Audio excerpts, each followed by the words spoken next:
Nothing special in this video, it's just sundown. Sundown on the prairie. We're actually, the sky's nice and rosy, but we're actually looking right now at the eastern sky. So that's like a back reflection that you get from the sun, which is setting behind us in the west. So everything's kind of rosy. You can see forever.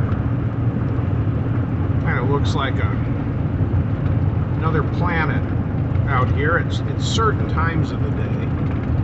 In the middle of the day, it can be kind of washed out. You know, the famous New Mexico light is very white. It's a white light. That sounds stupid to say. How can the sun be a different color? But you know, that's what all the artists and so forth have noticed, is that it's a merciless light that, you know, brings out the details starkly, and that's why the artists come here. We're quite a ways from Santa Fe, but we have the Santa Fe light. We have the same sky, the same clouds that attract all the famous artists here in the northeast of New Mexico. And then it's interesting, it takes on a totally different tone and tenor, both at sunrise and sunset. You've got a long period, because of course, the openness of it. You've got a long period of muted light. You know, it's a very, very different light.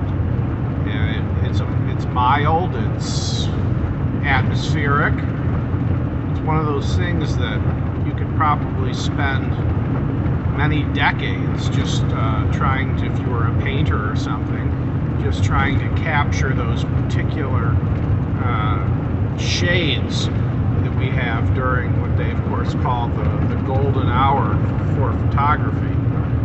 And you know, so I'm coming back here, I have nothing to do, just on a run, and I thought I'd show you, you know, what we were looking at. And we're coming up to a windmill, which is of course one of the iconic sights, and as much as we dislike the wind settled the prairie.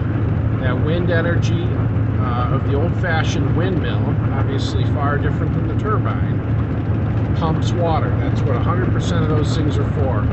They're wind-powered water pumps, and they make this landscape accessible to livestock and accessible to humans. So basically, the first thing that Anglos, so to speak, did once they got out here was they put in those iconic steel windmills.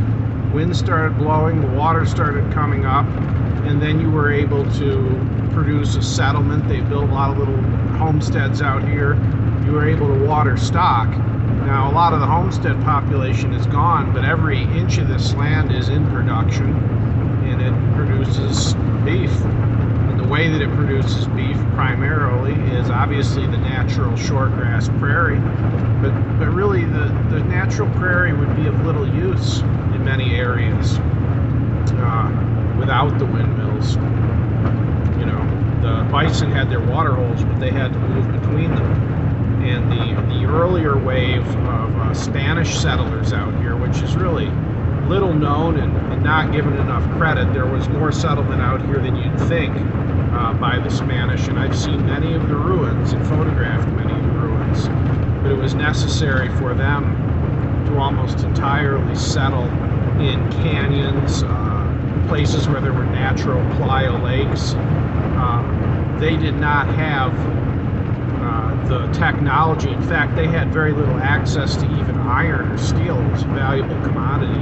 And they certainly did not have the technology to drill boreholes or to put up the windmill. So the windmill was what made it possible to settle out here up on these mesa tops in areas away from the type of canyons where you get natural flowing water.